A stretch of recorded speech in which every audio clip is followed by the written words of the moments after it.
We are not expecting, therefore, breakthroughs, because we are part of all this, and we want to be supporting all this. But some incremental development, yes, as we have seen for Astana. And we are doing a lot of homework, and we plan to do it during these days, so they can be used at the right time, and it could be much earlier than we may be thinking, when in fact the regional, political, and global scenarios will allow this to actually become the Geneva conference.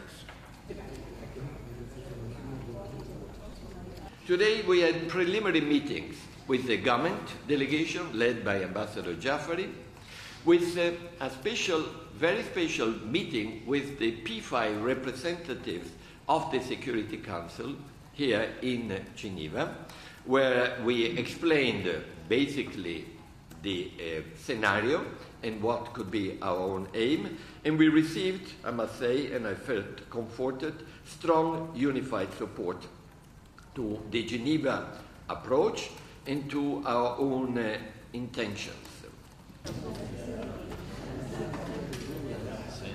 The agreement, which has started, as you know, is basically broadly holding quite well. I know in all these agreements there is a period of adjustment. We are watching that very carefully. There have been incidents at the very beginning. There have been some sporadic incidents, but we can still say, and we believe that it has fairly good chances of working out. The devil is in the detail. There are some issues which may be complicating it, but we believe it has a very strong chance of being implemented.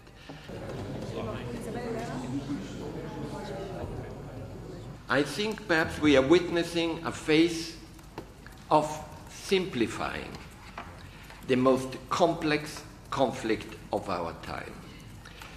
It has become, as you know, the most complex conflict because over the years several layers have been actually placed or been placing themselves over what initiated in a relatively simple but very tense way and then became one layer after the other.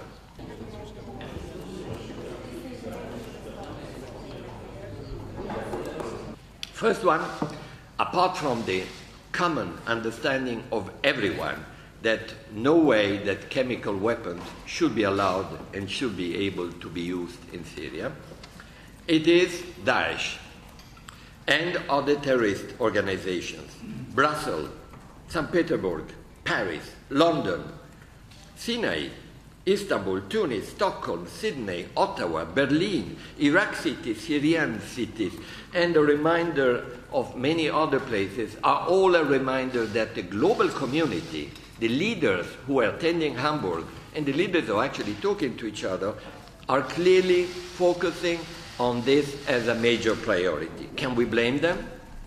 Now, what just happened in Mosul yesterday, and may happen soon in Raqqa, is a demonstration of this renewed common priority.